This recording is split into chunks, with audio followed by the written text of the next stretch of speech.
반갑습니다. 금융의 전문가 김건우입니다.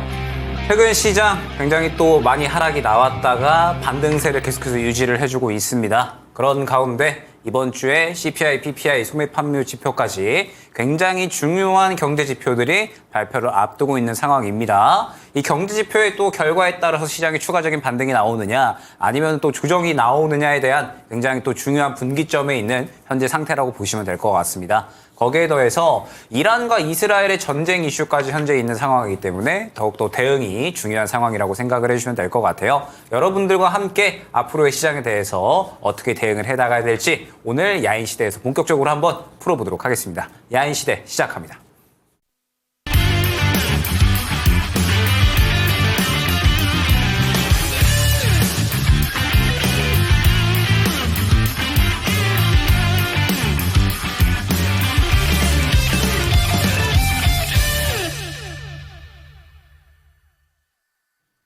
네, 시작할 때 말씀 주셨던 것처럼 사실 지금 지난주 월요일이었죠. 이제 블랙 먼데이가 발생하고부터 지금까지 일단 시장이 잘 올라왔단 말이에요. 사실 본 게임은 지금부터인 경향이 좀 보여집니다. 중요 경기 지표의 발표에 따라서 시장이 또 어떻게 반응을 만들어내는지, 또 글로벌 시장의 반응에 따라서 또 우리 시장은 또 어떻게 반응할지 참 많은 것들이 좀 궁금해지는 지금 시장일 것 같아요. 지금 시장 혹시 전문가님께서 어떻게 바라보고 계신가요? 네, 앞서 말씀드렸던 것처럼 현재 시장이 굉장히 또 이제 중요한 구간이라고 생각을 해주시면 될 것 같아요. 그러면서 이제 CPI가 발표가 되게 될 텐데 결론적으로 CPI가 낮게 나오면 경기 침체에 대한 우려감이 생겨날 수가 있고요.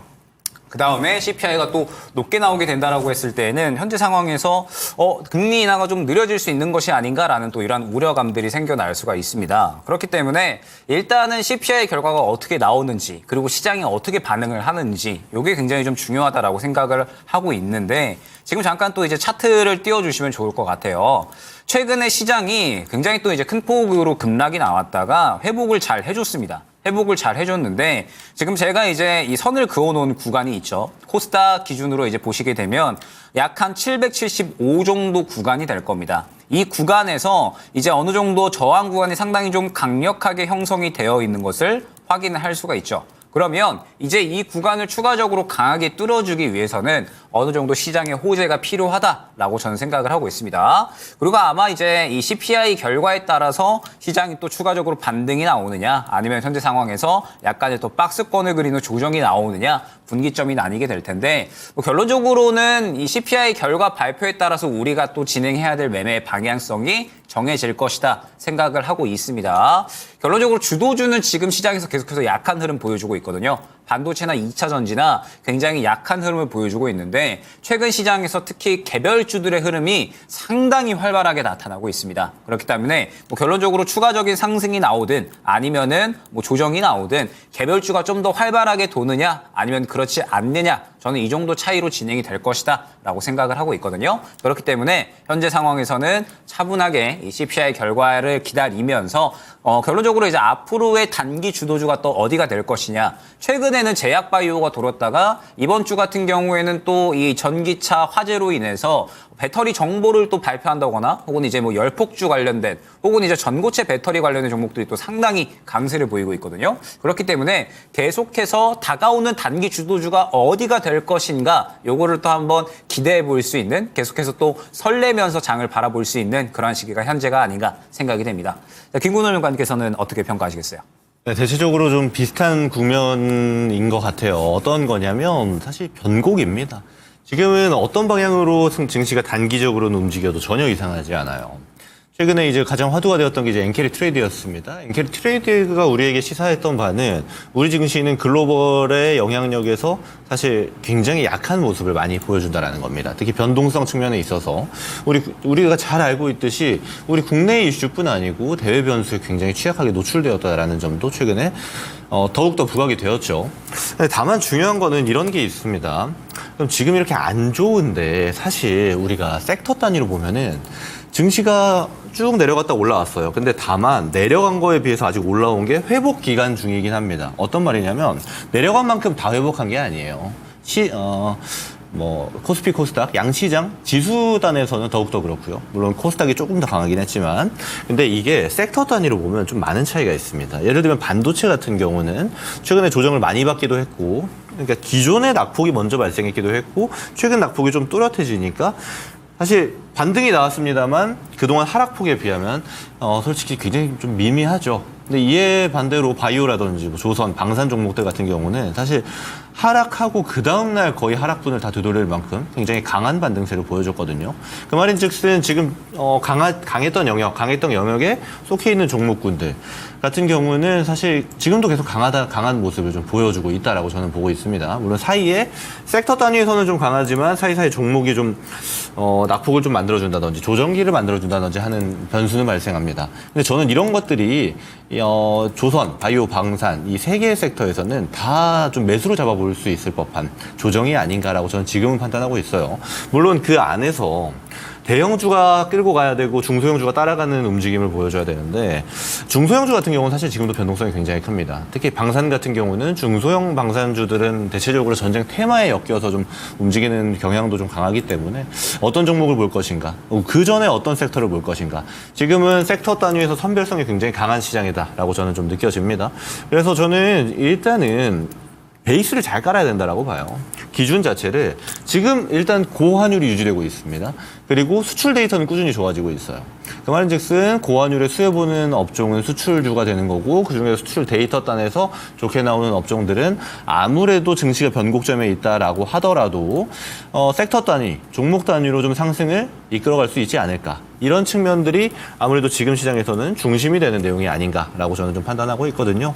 자, 그래서 시장은 아무래도 변곡 구간에 있기 때문에 섹터 단위, 종목 단위 보기 전에 전반적인 글로벌 증시의 영향도 일단 오늘, 내일, 모레까지 해서 모레는 이제 실업수당 청구 건수까지 나오잖아요. 그래서 지표에 대한 글로벌 증시가 어느 정도의 민감도를 보여주는지 이런 측면들을 우리가 살펴보면서 대응해야 되는 시점이 아닌가라는 생각이 듭니다. 네, 계속해서 대응이 상당히 또 중요시되는 그런 장세인 것 같습니다. 자, 그렇기 때문에 종목 상담 또 본격적으로 시작을 해보도록 할 텐데 유튜브에서도 여러분들 참여 가능하시고요. 그다음에 또 밑에 나가고 있는 번호 02325-8200 번호로 또 전화를 주시면 저희와 직접 통화를 하시면서 상담 가능하니까 전화를 통해서도 많은 참여 부탁드리도록 하겠습니다. 자, 그럼 본격적으로 한번 시작을 해보도록 할 텐데 먼저 첫 번째 종목 한번 또 안내를 드려보도록 할게요. 또 유튜브의 곤니치와 님께서 안녕하세요. 한국석유 26,000원에 10% 보유하고 있습니다.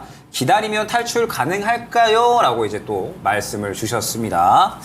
일단은 한국석유 같은 경우에 뭐 결론적으로 이제 말씀을 드리면 철저하게 트레이딩으로 접근을 하셔야 되는 종목이라고 보시면 될 것 같아요. 그러니까 최근에 이제 이슈를 우리가 생각을 해보면 이스라엘과 이란의 이제 전쟁 가능성, 이란이 이스라엘을 24시간 이내에 또 타격을 한다라고 이야기를 하게 되면서 간밤에 유가가 이제 또 올랐거든요. 유가가 오르기는 했는데 사실 이전에를 생각을 해보면 이스라엘과 이란이 이제 또 전쟁 가능성이 있다라는 게 저번 주부터 이야기가 계속 나왔잖아요. 그런데 저번 주에는 유가가 전혀 반응을 하지 않았습니다. 왜 유가가 전혀 반응을 하지 않았느냐라고 하면 지금 경기 침체 우려감이 미국에서 약간 생겨나고 있잖아요. 그러면서 저번 주에 고용지표가 안 좋게 나오다 보니까 경기 침체 우려감이 생겼고 경기 침체 우려감이 생겨나다 보니까 경기 침체 우려? 그러면은 사람들이 생산 소비 덜 하겠네? 그러면은 유가도 오르지 않겠네? 라는 인식이 전쟁보다 더 컸던 겁니다.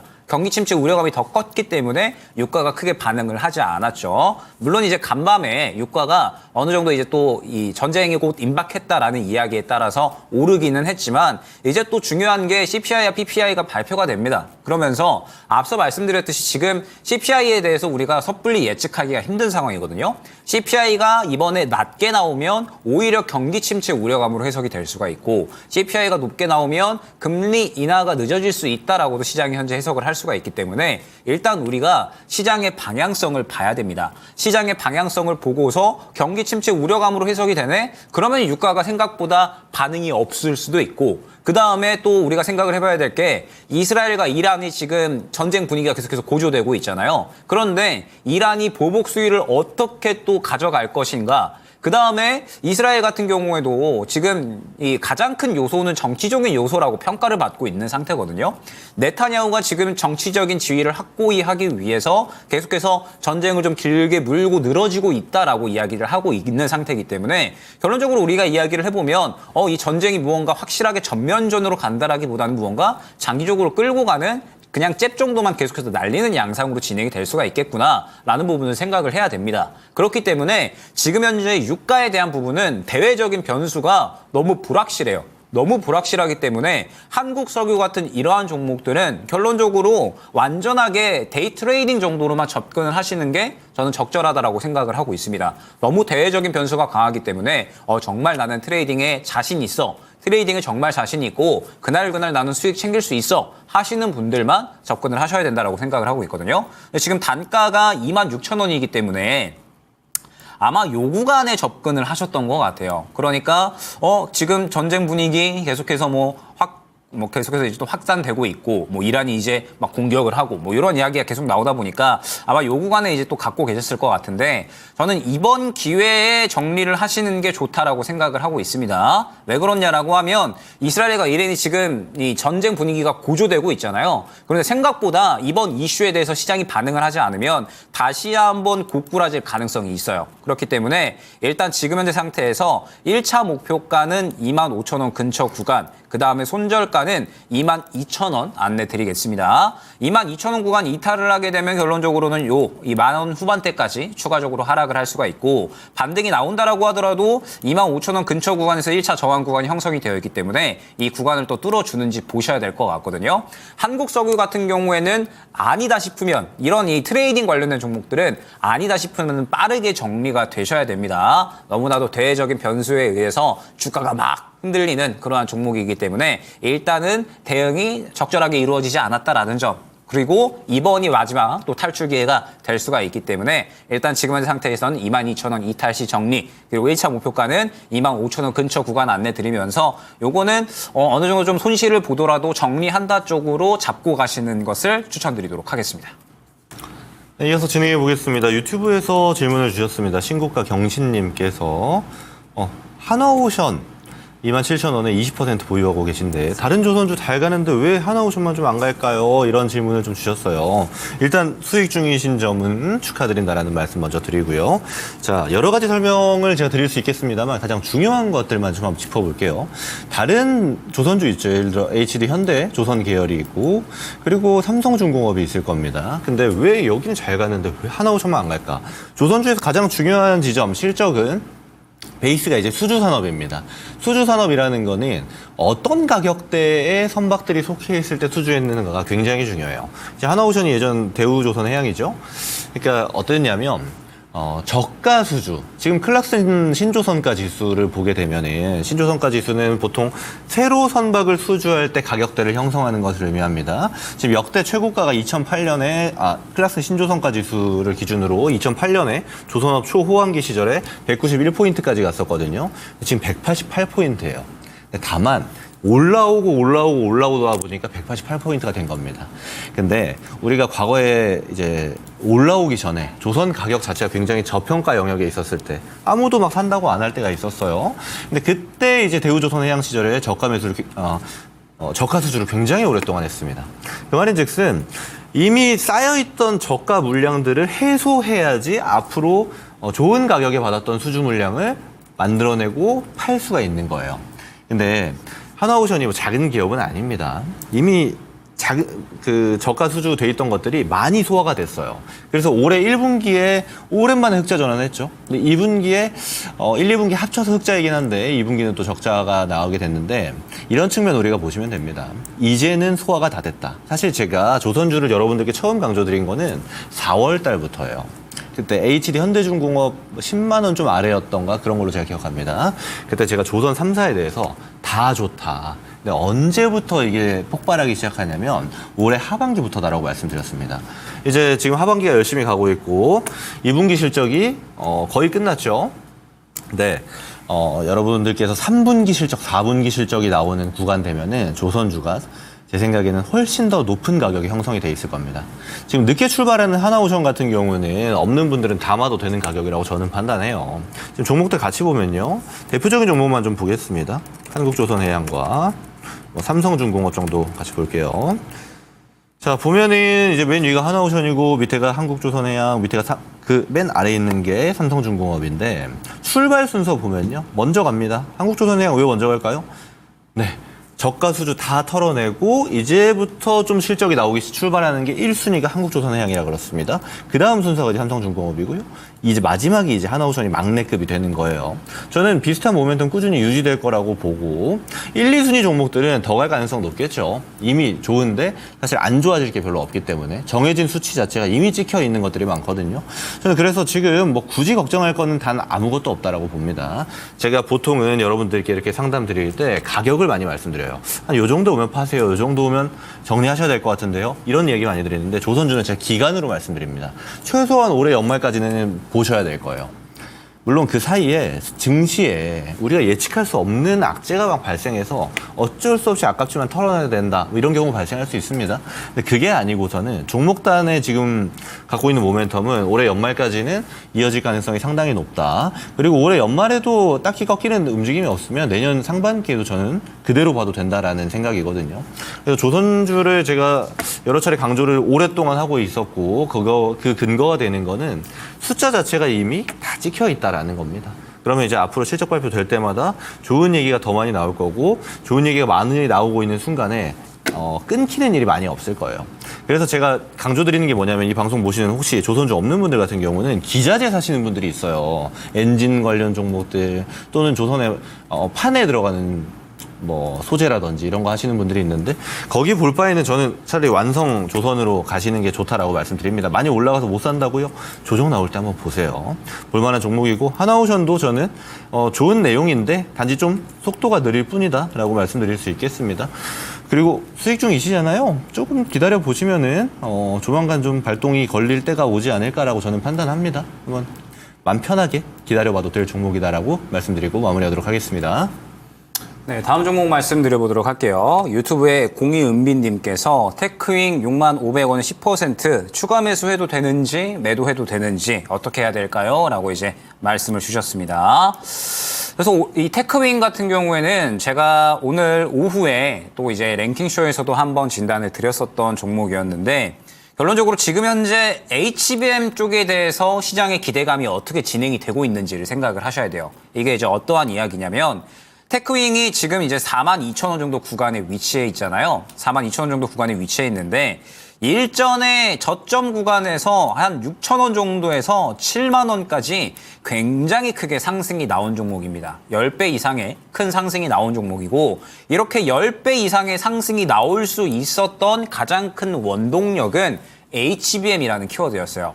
테크윙이 HBM 검사 장비, 프로버 장비를 또 독점적으로 생산을 하고 있기 때문에 HBM 쪽에서 또 굉장히 크게 수혜를 받을 수 있을 것이다라는 기대감이 시장에 크게 형성이 됐고 그러면서 테크윙이 주가가 엄청난 탄력이 나왔었던 겁니다. 그런데 우리가 생각을 해보면 지금 하반기 넘어오면서 시장을 끌어내리는 가장 큰 역할, 가장 큰 주도적인 종목이 무엇이냐라고 하면 사실 엔비디아고 SK 하이닉스거든요. 그러면 얘네들이 왜 이렇게 크게 빠지고 있을까? 하반기 넘어오면서 엔비디아의 독주 체제가 이제는 독주가 더 이상 안 될 것이다. 다른 대체제가 계속해서 생겨날 것이다라는 이야기들. 그 다음에 엔비디아가 이제 계속해서 상승이 나왔었던 배경을 생각을 해보면 기대감이 이만큼 차오르고 그 기대감 이상의 실적, 기대감, 실적 계속해서 이제 이 좋은 이러한 이 메커니즘을 가져가면서 주가가 올라갔었던 거였거든요. 그런데 이제는 피크아웃에 대한 이야기들이 조금씩 나오고 있다라는 거죠.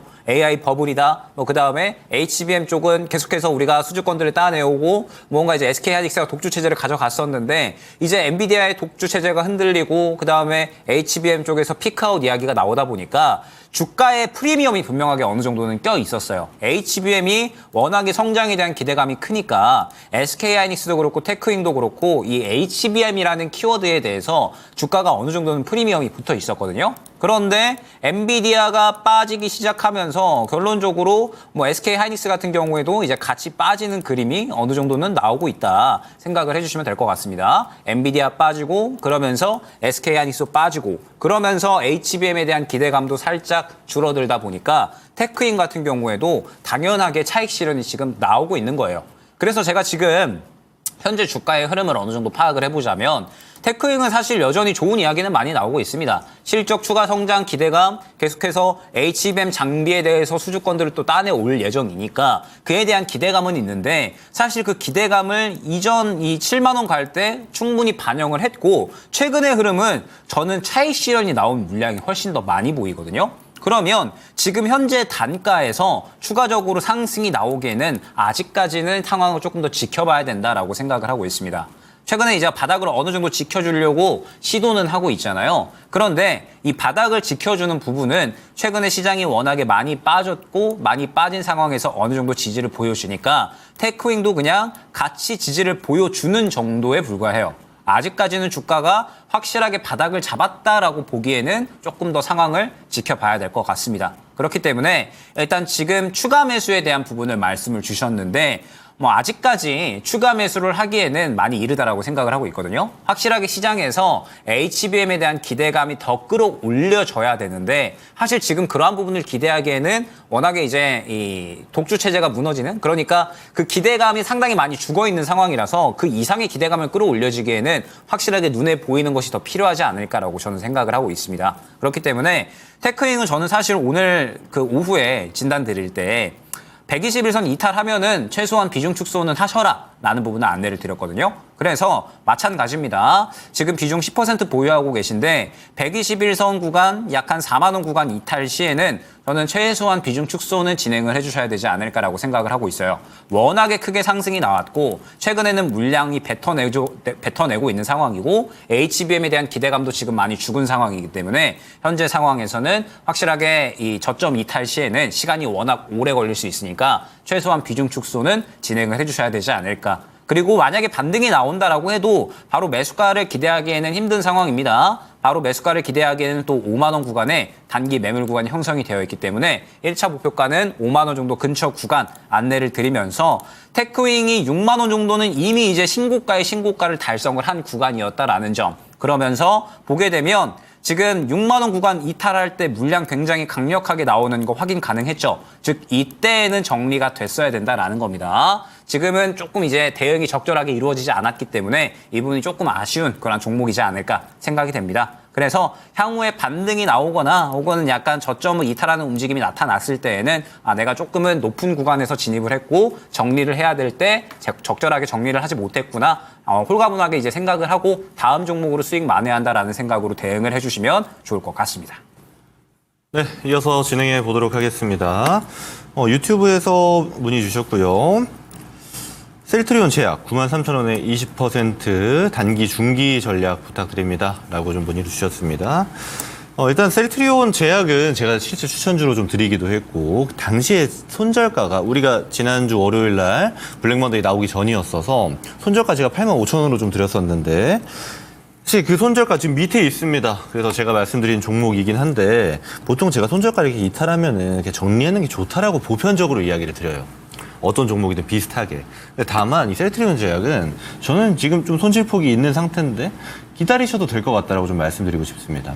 왜냐하면 일단 블랙먼데이 이후로 사실 회복을 잘 못 해주고 있어요. 그 큰 이유가 뭐냐면 셀트리온과의 지금 합병 이슈가 약간 무산되지 않을까 하는 우려감이 좀 보여집니다.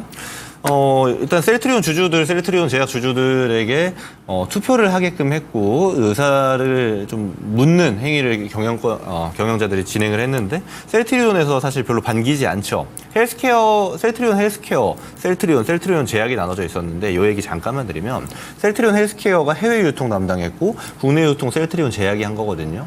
그리고 뭐 화학약품 같은 거 셀트리온 제약이 조금 하긴 했습니다만 대부분의 개발이라든지 실제 생산이라든지 이런 중요한 것들은 셀트리온이 해왔단 말이에요. 근데 지금 셀트리온 제약과의 합병이 좀 어려워지지 않을까 하는 이슈가 좀 부각이 되면서 셀트리온은 좋은데 셀트리온 제약 입장에서 좀 안 좋게 주가가 좀 흘러가고 있죠.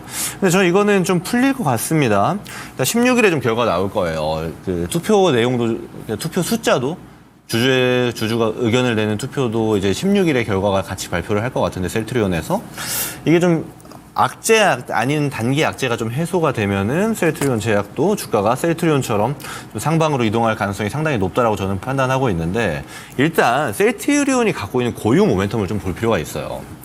지금 램시마 같은 경우는 IV 그리고 SC 제형 2개 하고 있는데 유럽에서 램시마가 전체 이제 해당 약품의 점유율이 60%가 넘습니다. 그만큼 유럽에서 굉장히 잘 팔렸고 이걸 토대로 해서 진펜트라라는 이름으로 미국에 승인 신청을 했고 통과했죠. 그리고 진펜트라가 앞으로 폭발적인 매출이 좀 기대되기도 합니다. 유럽에서 퍼포먼스 보여준 게 있기 때문에. 여기에 더불어서 지금 키트루다 바이오시밀러도 셀트리온에서 FDA 3상 승인 받았어요. 3상 계획 승인. 이 말은 뭐냐면 3상 계획을 보니까 너는 임상 3상도 될 것 같은데? 근데 우리 키트루다 알잖아요. 알테오젠이 이제 머크사에 이제 플랫폼으로서 라이센스 아웃했던 블록버스터 약이죠. 블록버스터 약인데 그만큼 전 세계적으로 잘 팔리는 약을 셀트리온이 실제로 추진할 수 있다는 것도 되는 거거든요. 그래서 셀트리온은 지금 단계에서 금리 인하 수혜주기도 하고 실제 자기가 하고 있는 사업에서도 좋은 퍼포먼스가 나오고 있고 앞으로 하는 것도 좋겠다라고 얘기가 보여지고 있어요. 근데 셀트리온 제약이 여기 약간 단기적으로 좀 악재가 껴있는 건데 저는 이거 금방 풀릴 거라고 봅니다. 그래서 저는 좀 홀딩하시면은 괜찮지 않을까라고 좀 판단하고 있고요. 이거 대신 단기 전략은 안 보시는 게 좋을 것 같아요. 단기로는 지금 좀 흔들릴 수 있어요. 이게 합병 되네 안 되네 또 합병한다고 해놓고 또 기간은 언제네 너무 기네 짧네 이걸로 가면은 단기 변동성이 좀 나올 수 있는 이슈긴 한데 결국에는 풀어낼 겁니다. 셀트리온 헬스케어를 합병했잖아요. 제약도 합병하는 게 뭐 순리에 지금은 맞기 때문에 셀트리온에서 좀 적극적으로 추진하지 않을까라고 저는 판단을 하고 있고 그런 기조로 본다라면 사실 지금 가격은 너무 싸죠.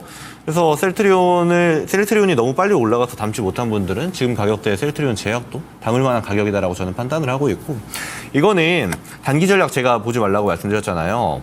일단 중기 전략으로 전고때까지는 저는 갈만하다고 봅니다. 다만 기간 투자가 좀 들어가야 되겠지만 14만 원대 초반 구간까지는 도달할 가능성이 상당히 높은 종목이기 때문에 이 점을 좀 염두에 두고 좀 시간 두고 기다리면 되지 않을까라는 의견을 끝으로 좀 마무리해 보도록 하겠습니다. 네, 다음 종목 보도록 하겠습니다. 우리 또 귀숙님께서 질문을 한번 주셨네요. 유튜브에서 제약벤터 56,000원 15% 보유하고 있는데 시혜가 많이 빠졌습니다. 찾아보니 어닝 쇼크라는데 추매해도 될까요? 라고 말씀을 주셨어요. 그래서 일단은 요거는 정리하고 가시는 거 저는 추천드리도록 하겠습니다.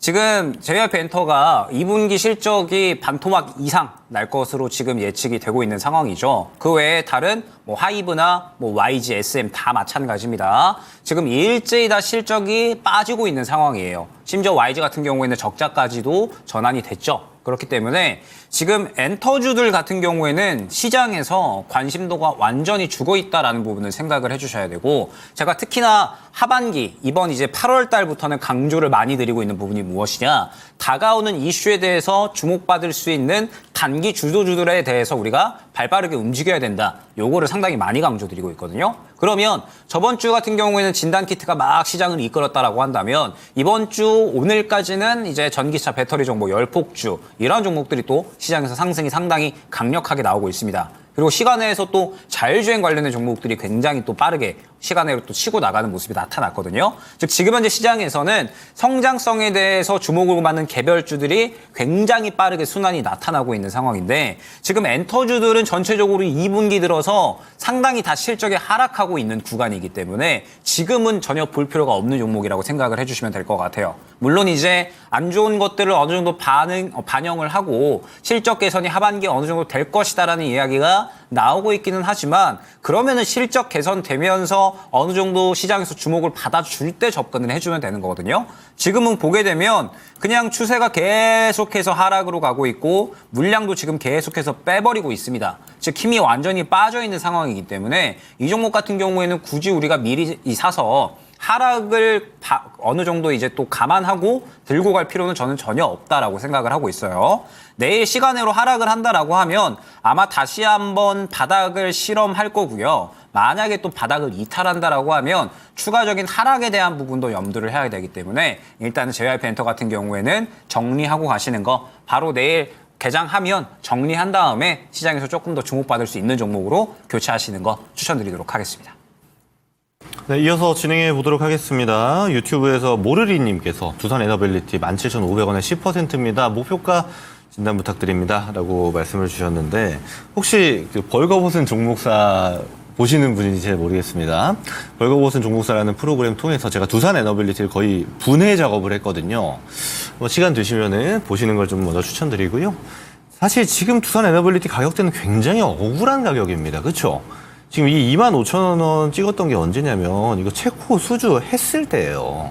우선 협상 대상자 발표 나왔는데 프랑스 이기고 우리 팀코리아가 들어갔습니다. 팀코리아는 뭐 한전, 한수원, 한전 그리고 두산 에너빌리티가 팀을 이뤄서 된 거거든요. 근데 되자마자 갭상승 한번 주고 쭉 빼더니 지금 거의 18,000원 초반 구간에서 놀고 있는데 사실 저는 지금 가격 너무 싸다라고 봅니다.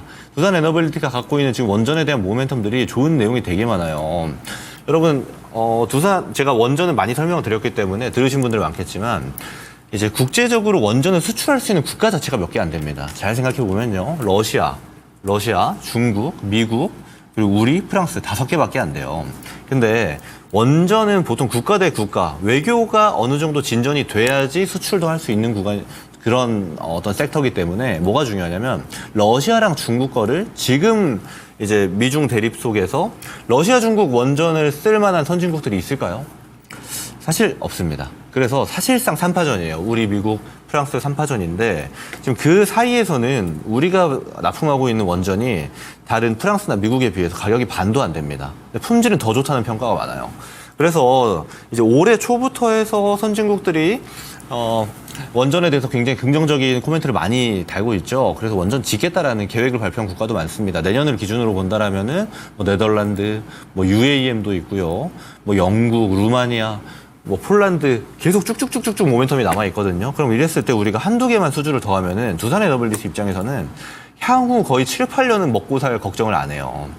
근데 그만큼 경쟁력이 있어야 되겠지만 두산 에너빌리티 경쟁력도 좋아요. 저는 그래서 오히려 우리가 지금 보면은 증시가 되게 어지럽잖아요. 이럴 때 두산 에너빌리티 같은 종목들은 좀 모아놓는 게 좋겠다라고 저는 봅니다. 저는 트레이딩 좋아해요, 단기 투자 좋아해요 하시는 분들은 사실 안 맞죠. 지금 약간 소외돼 있잖아요. 근데 그게 아니고 좀 모아서 한 6개월, 한 1년 모아갔더니 그래도 꽤나 큰 수익, 한 3자릿수 수익까지 한 나보네? 이런 경우를 경험해보고 싶으신 분들 많을 겁니다. 저는 그런 분들께 두산 에너빌리티를 굉장히 딱 맞다라고 말씀드리고 싶고요. 그리고 가격 자체도 굉장히 저점일 때 잘 잡으셨다라는 생각이 듭니다. 그래서 두산 에너빌리티 지금 걱정하시는 분들 굉장히 많은데 이거는 단기적으로 모멘텀이 좀 끊겨서 그렇지 시간 투자하면은 올라갈 가능성이 훨씬 높은 종목이다라고 저는 좀 말씀드려요. 그래서 딱히 걱정할 종목 아닙니다. 아까 한화오션 물어보는 거랑 저는 비슷한 느낌이에요. 좋은데 지금 되게 저평가 있는 영역들, 이런 종목들은 사실 우리가 접근하기도 되게 쉽잖아요. 접근성도 좋고 가격도 저평가 영역이고 앞으로 좋은 얘기가 많이 남아있는 기업들, 이런 기업들은 담아가셔라, 모아가셔라. 목표가 저한테 물어보셨는데 얘도 저는 그냥 일단 기간 투자하세요. 6개월 이상 가져간다고 생각을 하시고 사실 이 전고 때 25,000원 정도는 저는 가볍게 넘어가지 않을까라고 판단을 합니다. 그래서 지금 단기적으로 목표가 드리는 거는 딱히 의미가 없을 것 같고 한 6개월 이상 본다라고 판단을 하시고 끌고 가는 종목으로 두시기를 바란다라는 의견 드려보도록 하겠습니다. 네, 다음 종목은 유튜브의 우선님께서 레인보우 로보틱스 15만 원에 10% 계속 가져가도 될지 추매해도 될지 진단 부탁드립니다. 라고 이제 말씀을 주셨어요. 일단 로봇주들 같은 경우에는 상당히 또 이제 시간이 좀 오래 걸리고 있는 상황입니다. 분명하게 성장주이기는 성장주인데 계속해서 시장에서 약간은 관심이 조금 떨어져 있는 그러한 모습을 확인을 할 수가 있어요. 일단 이제 이러한 부분에 대해서 이유 자체는 이제 어찌됐든 눈에 띄는 성장률을 계속해서 보여줘야 되거든요. 그러니까 이제 이 실적에 대해서 확실하게 쭉쭉쭉 올라가는 그런 모습들이 나타나줘야 되는데 우리 시장에 이제 협동 로봇과 현재 산업용 로봇 관련된 종목들, 기업들이 실적이 큰 폭으로 성장을 해내지를 못하고 있습니다. 이번 이제 1분기에도 소폭 성장하는 수준으로만 그쳤거든요. 결론적으로 이제 이 이유 자체는 일단은 이 고객사들이 생각보다 이제 수요가 좀 큰 폭으로 늘어나고 있지 않다라는 점. 이제 우리가 향후 미래를 생각을 해보면 뭐 협동 로봇이나 혹은 산업용 로봇에 대해서 수요가 계속해서 증가해 나가겠지만 아직까지는 수요가 큰 폭으로 또 증가하고 있지 않은 상황이기 때문에 지금 현재 상태에서 생각보다 실적 성장률이 더디다는 점. 그 다음에 지금 또 이제 이미 만들어 놓은 재고 로봇이 또 소진이 다 안 되고 있는 상황이기 때문에 현재 국내 협동 로봇과 산업용 로봇 관련된 기업들이 생각보다 성장률이 더디고 그렇기 때문에 현재 시장에서 상당히 또 이제 이 아직까지 주목을 받고 있지는 못하고 있는 상황이다. 생각을 해주시면 될 것 같습니다. 물론 이제 앞으로 계속해서 성장을 해 나가겠죠. 어찌됐든 앞으로 협동 로봇이나 산업용 로봇에 대한 수요는 꾸준하게 증가할 거고 그다음에 또 하반기부터 정부에서 또 이제 부품 국산화 그다음에 또 로봇 기술에 대해서는 계속해서 또 개발을 해 나갈 거기 때문에 로봇주들은 결론적으로 뭐 언젠가는 갖고 있으면 주목을 받을 것이다 생각을 하고 있습니다.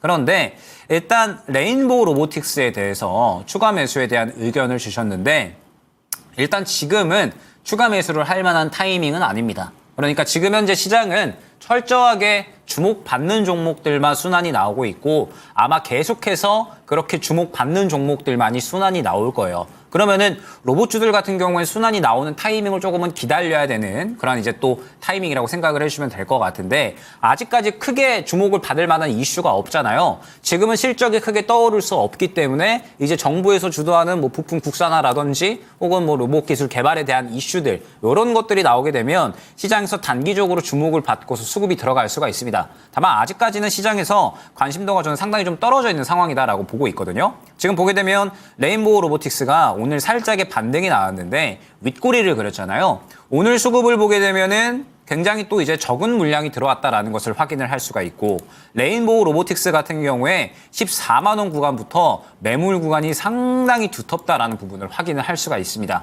그러면 이 구간을 소화해주기 위해서는 최소한 이 정도의 거래량은 들어와 주면서 앞선 구간의 물량을 소화해주는 움직임이 나타나줘야 되는 건데 오늘은 그런 움직임이 나오지 않았죠. 그러면은 그냥 최근에 많이 떨어졌기 때문에 오늘은 기술적 반등 정도만 나와줬구나 정도로 해석을 해주셔야 됩니다. 시장에서 크게 의미 있는 움직임이 아니었다라는 부분을 생각을 해주셔야 될 것 같아요. 그렇기 때문에 추가 매수에 대한 부분은 굳이 지금은 고려를 하지 않으셔도 되고 지금 보게 되면 바닥권이 약 한 10만 원 중반대, 그러니까 10만 한 5천 원, 6천 원에서 바닥을 잡으려는 시도를 해줬습니다. 만약에 오늘 저가가 12만 5천 원인데 12만 5천 원을 이탈을 하게 되면 추세가 다시 꺾이면서 10만 한 5천 원까지 다시 한번 하락이 나올 수가 있어요. 그러면 이 종목 같은 경우에는 나는 굳이 리스크를 감당하기 싫다. 현재 구간에서 저가 이탈을 해서 10만 5천 원까지 혹시나 하락이 나온다면 거기서 추가적으로 또 하락이 나올 수도 있는데 굳이 그런 리스크를 나는 감당하고 싶지 않다라고 하시면은 저가 이탈 시에는 정리 가능합니다. 그리고 반등 시에는 말씀드렸듯이 14만 원 구간 굉장히 매물 구간이 두터운데 이 매물 구간을 소화해주기 위해서는 로봇주들이 시장에서 지금 현재 진단 키트라든지 단기 주도주로 움직일 만큼의 매력도가 확실하게 생겨나야 되거든요. 근데 아직까지는 그런 움직임이 전혀 나타나지 않고 있고 그렇기 때문에 아마 시간이 조금 더 오래 걸릴 수가 있습니다. 시간이 조금 더 오래 걸릴 수가 있기 때문에 레인보우 로보틱스 같은 경우에는 저가 이탈 시 정리 반등이 나온다라고 하면 사실 오늘 같은 경우에도 정리 고려하셔도 저는 나쁘지 않다라고 생각을 하고 있어요. 14만 원 구간에서 정확하게 또 윗꼬리를 그리는 모습이 나타났기 때문에 일단은 1차 목표가 14만 원 구간 안내 드리면서 지금 현재 로봇주들은 시간이 조금 오래 걸릴 수 있기 때문에 시장에서 상대적으로 소외가 되어 있는 상황이기 때문에 조금 더 길게 보실 필요성이 있다라는 점 레인보우 로보틱스는 워낙에 매물 구간이 두텁기 때문에 추가 매수보다는 일단은 반등 시 정리 쪽으로 잡아가셨다가 향후에 다시 한번 로봇주들이 시장에서 단기 주도주 역할을 해줄 때 접근을 노려보자 안내를 드려보도록 하겠습니다. 네, 이어서 진행해 보겠습니다. 유튜브에서 태광 15,200원에 10% 올라갈 때 못 팔았습니다. 다시 갈 수 있나요? 라고 질문을 주셨습니다. 태광은 우리 잘 아는 기업이죠. 배관 자재, 관. 듣기만 해도 어디에 들어가는지 슥슥 보이죠. 예를 들어 원전이라든지 조선이라든지 또는 건설 현장에서 많이 쓰이는 이런 물품들을 좀 제조하는 기업인데 중요한 건 뭐냐면 지금 태광이 2분기 실적 쇼크가 좀 나왔습니다. 매출액은 한 전년 동기 대비해서 한 20% 정도, 영업이익은 전년 동기 대비 한 50% 반토막이 좀 났는데 사실 이건 되게 좀 안 좋은 이슈예요. 근데 지금 들어간 가격, 이제 근데 진입하신 가격대를 보니까 이게 실적 단위로 분석을 해서 예를 들어 나는 모멘텀, 그러니까 추세 추종을 한번 해보겠다 이런 게 아니고 단기 트레이딩 정도로 좀 접근을 하신 것 같습니다. 가격대가.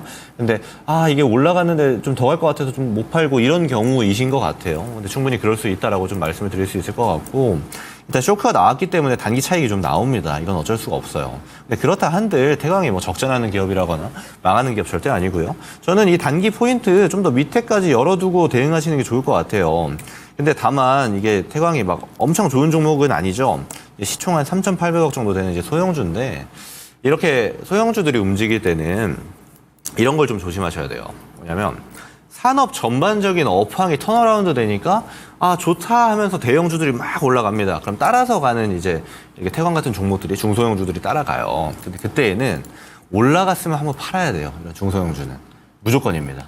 이거 꼭 지키시는 게 앞으로 주식 투자하면서도 굉장히 유익하실 거라고 저는 말씀드립니다. 끌고 가는 거는요. 웬만하면 대형주에서 하세요. 이 추세 추종은 중소형주는 도중에 갑자기 이유 없이 추세 추종, 그러니까 추세가 끊겨도 전혀 이상하지 않습니다. 그런 종목들 세고 넘쳤어요. 특히 테마 껴있는 종목들. 태광도 지금 영일만 석유 시추 관련 테마가 또 껴있죠. 저는 이 종목은 일단 제가 하방으로 13,000원까지 좀 열어두라고는 말씀을 드릴게요. 여기까지 보시고 여기서 이 사이에서 지지받고 좀 위로 튈 수 있습니다. 그럼 저는 이 16,000원 정도 되는 구간이 있죠. 여기부터는 올라가면 이제 분할 매도로 쭉쭉쭉 대응하시는 게 좋을 것 같아요. 물론 제가 지금 투트랙으로 드린 겁니다. 밑으로 열어두라고 했기 때문에 하방 압력을 쭉쭉쭉 받아서 예를 들어 13,000원 이탈했다. 이러면 그냥 정리하셔야 돼요.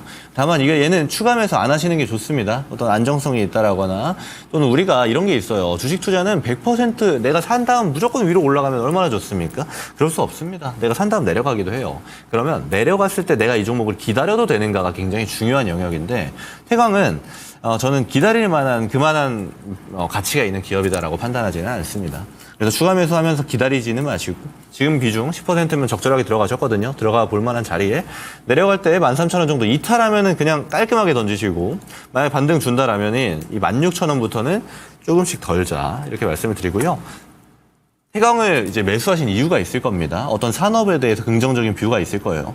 그럼 그 산업의 대장이 되는 종목을 보는 거를 저는 좀 권장드립니다. 실제로 실적이 찍히고 우리가 숫자를 가늠할 수 있고 숫자가 나타남에 따라서 주가가 반응하는 기업들. 사실 중소형주들은 매출은 다 적자인데 갑자기 무슨 AI 테마네 뭐네 하면서 막 올라갈 수가 있어요. 그런 것들에 대해서 많이 투자를 하게 되면은 사실 셀프로 리스크를 좀 가져가는 게 됩니다. 그래서 습관 자체를 좀 안전하고 대형주 위주로 좀 추세를 추종하는 매매를 하시는 게 보다 안정적이고 수익률도 지나보면 훨씬 크다라고 말씀을 드려보도록 하겠습니다. 이 정도 의견 드릴게요. 네, 다음 종목도 한번 말씀을 드려보도록 하겠습니다. 저희도 유튜브 백만송이님께서 바이넥스 22,000원에 10% 고점에 사서 불안합니다. 매도가 부탁드립니다. 라고 이제 또 말씀을 주셨어요. 그래서 일단은 말씀을 한번 이제 드려보자면 고점에서 사신 거 요거를 또 조금 잘못 접근하셨다 이렇게 좀 말씀을 드릴 수 있을 것 같아요. 왜 그러냐라고 하면 결론적으로 이제 기술적인 시각이 또 우리가 어느 정도는 필요하다라고 말씀을 드리는 게 최근에 바이넥스가 워낙에 또 좋은 상승이 나왔잖아요. 지금 미국에서 생물보안법은 사실상 통과가 될 것이다라고 이야기가 나오고 있고 그렇기 때문에 우리나라의 또 CDMO 기업들이 반사수혜를 받을 것이고 바이넥스 같은 경우에는 뭐 ABL 바이오나 뭐 셀트리온 같은 기업들을 또 고객사로 두고 있기 때문에 실적 성장이 1분기에는 조금 더디기는 했지만 계속해서 이제 또 성장해 줄 것이다라는 기대감이 나타나고 있는 기업이에요. 그렇기 때문에 최근에 시장에서 상당히 좋은 흐름을 나타내 줬는데 중요한 부분이 무엇이냐. 최근에 물량을 한번 강력하게 받아줬다가 가기는 가는데 무언가 계속해서 같은 구간에서 막힌 듯한 움직임이 나타났습니다. 그러면은 결론적으로 최근에 22,000원 구간에서 단기 신고가를 형성을 하기는 했는데 막혀 있다라는 것을 우리가 확인을 할 수가 있고 그러면 이제 주가를 길게 가보면 결론적으로 이 22,000원 구간의 매물 구간이 매우 강력하다라는 것을 확인을 할 수가 있어요.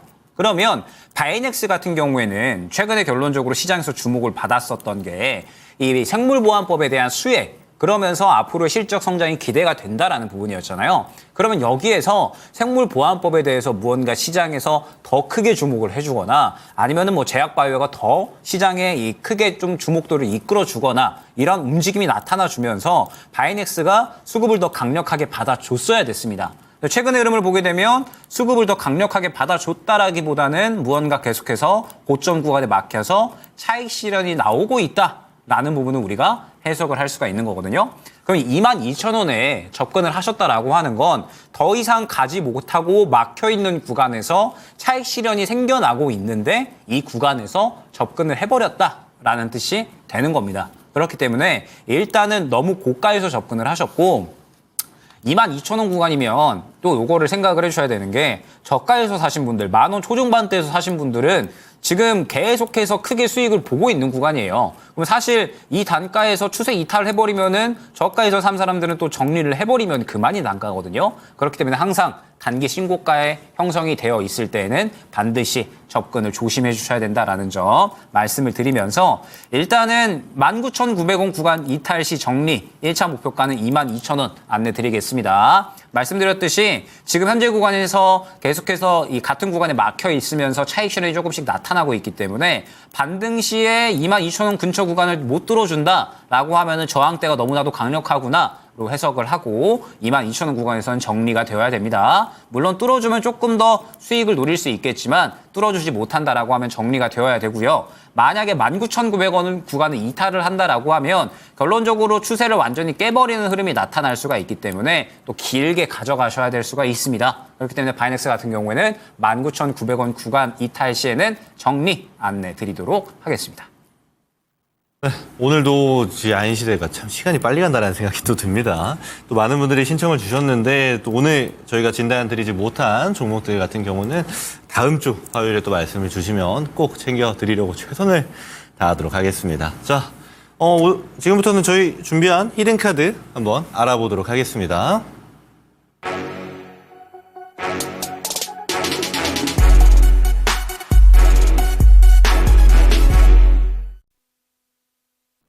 자, 오늘은 제가 먼저 히든카드 공개하도록 하겠습니다. 오늘 제가 준비한 히든 섹터는 우선 방산이고요. 제가 방산주들에 대해서는 굉장히 많은 코멘트를 드렸었는데 사실 중요한 지점들은 이런 것들입니다. 큰 틀에서 그럼 지금 시장에 알맞는가가 중요한데 섹터 자체가 굉장히 중요한 이슈가 미국 대선이죠. 해리스가 되면 어떡하지, 트럼프가 되면 어떡하지인데 사실 누가 돼도 방산은 좋을 것이라는 예측치가 굉장히 많습니다. 더 중요한 지점은 우크라 러시아 전쟁이 지금 끝나는 많은 얘기도 나오고 있는데 중동에서는 또 지정학적 리스크가 막 불거지고 있단 말이에요.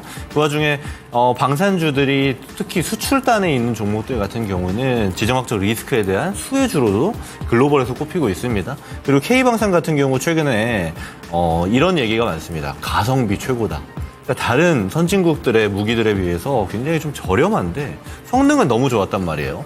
그래서 여러모로 지금 우리 방산주들이 글로벌에서 인기가 좋습니다. 그럼 지금 단계에서 오히려 방산주들이 많이 올라갔다라고도 볼 수 있겠습니다만 지금이 가장 쌀 수도 있지 않을까라는 시선으로 좀 바라볼 수도 있다라고 말씀을 드릴 수 있겠고요. 자, 제가 준비한 예시 종목들 보여주시면 될 것 같습니다. 네, 좋은 종목들 많습니다. 그중에서 제가 오늘 준비한 종목은 한화 시스템입니다. 사실 다른 종목들이 대체적으로 이제 방산 완성품들을 많이 하는데 한화 시스템 같은 경우는 이제 들어가는 부품들을 많이 합니다. 그리고 기술력은 사실 원톱이죠. 특히 이제 ICT 기술이랑 같이 쓰기 때문에 레이더 쪽이라든지 ICT 기술이 들어가는 방산 제품들에는 한화 시스템이 거의 국내에서 독보적이다라고 볼 수 있는 것이고, 그리고 이번에 2분기 영업이익이 엄청 좋게 나왔습니다. 영업이익이 약 800억 정도 나왔는데 전년 동기 대비해서 160% 증가했거든요. 이게 다 이제 수출단에서 찍힌 데이터들이고, 지금 단계에서 한화 시스템의 실적도 좋고 실적이 좋은데 방산주들 중에서는 그래도 덜 올라갔단 말이에요. 가격적인 메리트도 굉장히 있는 구간이다라고 볼 수 있는 거고, 그리고 성장성에 대해서 최근에 이제 리포트들도 굉장히 좋게 나오고 있습니다. 전반적으로 저도 공감하고 있는 내용들이기 때문에 딱히 반박할 내용이 없어요. 뒤집어서 보면은 딱히 안 좋은 내용이 없습니다. 지금 단계에서 충분히 끌고 갈 만한 종목으로 볼 수 있지 않을까라고 말씀을 드려보고요. 가격 전략 바로 드려보도록 하겠습니다. 자, 이길 시초가에 매수하도록 하고요. 목표가는 일단 1차 목표가 21,000원, 손절가 17,000원 제시해 드리도록 하겠습니다. 네, 제가 준비한 히든 카드 한번 안내 드려보도록 하겠습니다. 제가 준비한 히든 섹터는 이제 의료용 AI 쪽인데 일단은 의료용 AI 쪽 먼저 말씀을 드리기 전에 저번 주에 안내 드렸던 종목이 또 목표가 도달했기 때문에 목표가 도달 먼저 리뷰하고 가도록 하겠습니다. 자, 진단키트 수젠텍 이어서 후발주자로 랩지노믹스 저번 주에 한번 말씀을 드렸었죠. 그러면서 3,080원에 안내를 드렸고 최고 수익률 35.88% 도달을 했습니다. 자, 그러면서 진단키트가 저번 주에 워낙 강력하게 움직였었죠. 코로나 환자가 8월 말까지 정점을 찍을 것이다 라는 이야기가 현재 나오고 있는 상황인데 랩지노믹스가 그중에서도 또 후발주자로 잘 움직여주면서 상당히 좋은 수익률을 나타내줬습니다. 보게 되면 제가 안내드렸었던 이유는 굉장히 명확했었죠. 저가에서 가장 강력한 수급이 들어갔었고 굉장히 또 최근 약 한 2, 3년 정도 이내에 가장 큰 수급이 들어갔었기 때문에 진단키트는 이대로 끝나지 않을 것이다 라는 부분을 저번 주 화요일 날에 코멘트를 드렸었고 그대로 또 어느 정도 급등이 나온 모습을 확인을 할 수가 있습니다. 다만 이제 이 진단키트 같은 경우에는 저번 주 후반 정도를 또 들어서면서 어느 정도 좀 차익 실현이 강력하게 나오는 모습을 확인을 할 수가 있거든요. 랩지노믹스가 수젠텍에 이어서 후발주자였고 랩지노믹스 이어서 또 진맥트리스 같은 이러한 종목들이 또 후발주자로 움직였는데 전체적으로 지금은 차익 실현이 어느 정도는 나타나고 있기 때문에 이제 진단키트 다음 후속 주자를 생각을 해야 되는 타이밍이 아닐까 생각이 됩니다. 그렇기 때문에 랩지노믹스 같은 경우에도 현재 구간에서 정리한 다음에 다음 종목을 한번 노려보면 좋을 것 같습니다. 자, 그러면은 이제 또 다음 종목이 중요하겠죠. 지금 현재 상태에서 의료용 AI를 가져온 이유에 대해서 한번 또 말씀을 드려보자면 일단은 이 의료용 AI 쪽도 미국 대선의 결과 상관없이 동시에 수혜를 받을 수 있는 쪽이다 생각을 해주시면 될 것 같습니다. 결론적으로 이제 이 제약바이오 쪽은 계속해서 양 후보가 어떻게 되든 수혜를 받을 수 있는 쪽이다라고 생각을 해주시면 될 것 같고 의료용 AI 쪽은 또 관련해서 계속해서 성장을 할 수 있는 산업군이기 때문에 수혜를 받을 수 있는 기업이다 생각을 해주시면 될 것 같아요. 그러면서 특히나 이제 의료용 AI 쪽이 해리스 쪽에 대해서 또 수혜를 받을 수 있는 그러한 이제 섹터거든요. 최근에 해리스가 지지율이 급등을 하고 있는데 해리스의 공약 중에 메디케어를 확대를 하겠다라는 이러한 이야기가 나오게 되면서 의료용 AI 관련된 종목들이 또 상당히 주목을 받고 있습니다. 그러면서 토종 의료 AI 기업들, 루닛이나 뷰노나 이런 이제 기업들이 또 미국 진출을 계속해서 본격화하고 있어요. 그러면서 FDA라든지 그다음에 의료기기를 또 새롭게 출시를 한다라든지 계속해서 북미를 공략을 하고 있는 상황이기 때문에 의료용 AI는 추가적으로 시장에서 주목을 받을 수 있다 생각을 해주시면 될 것 같습니다. 자, 그러면서 종목 후보군 한번 보여주시면 될 것 같아요.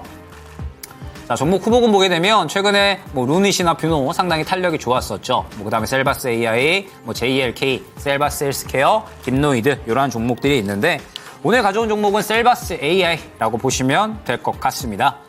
자, 일단은 셀바스 AI 같은 경우에는 의료용 AI 음성인식 솔루션 셀비 웨디스 보이스를 보유한 그런 기업이다라고 생각을 해주시면 될 것 같아요. 그러면서 지금 현재 AI 기업들 중에 실질적으로 실적이 가장 잘 나오는 그런 기업이라고 생각을 해주시면 될 것 같습니다. 그래서 작년에 메디아나까지 인수를 하게 되면서 셀바스 AI와 셀바스 헬스케어, 메디아나 간의 또 시너지 효과가 추가적으로 나타나게 되면서 외형 성장에 대한 기대감을 계속해서 키우고 있고 실적 개선이 계속해서 이루어지고 있는 기업입니다. 워낙에 지금 이 메디아나 셀바스 헬스케어와 함께 계속해서 이제 실적 덩치를 좀 불려 나가고 있는 그러한 기업이거든요. 그러면서 상당히 또 좋은 실적이 나타나고 있고 연간 최대 매출액을 또 달성을 할 것이다 기대가 되고 있는 상황이기 때문에 지금 현재 상태에서 의료용 AI를 볼 거면 셀바스 AI가 가장 적절하지 않나라고 생각을 하고 있습니다. 그러면서 현재 구간을 보게 되면 셀바스 AI 같은 경우도 마찬가지예요. 최근에 상당히 주목도를 끌어올려주면서 수급이 강력하게 들어가주고 있기 때문에 셀바스 AI 같은 경우는 현재 상태에서 추가적으로 탄력이 가능하지 않을까 생각을 하고 있습니다. 물론 이제 길게 보게 되면 상당히 또 두터운 매물 구간이 이제 또 요 정도 구간, 17,000원 정도 구간에 형성이 되어 있는 곳을 확인을 할 수가 있어요. 다만 최근에 들어온 수급으로 봤을 때 이 정도까지는 추가적인 상승이 가능하다라고 저는 생각을 하고 있기 때문에 셀바스 AI는 매수가는 현재가 이하, 목표가는 16,200원, 손절가는 13,500원 안내드리면서 의료용 AI 관련주 공략 한번 노려보자 안내드리도록 하겠습니다.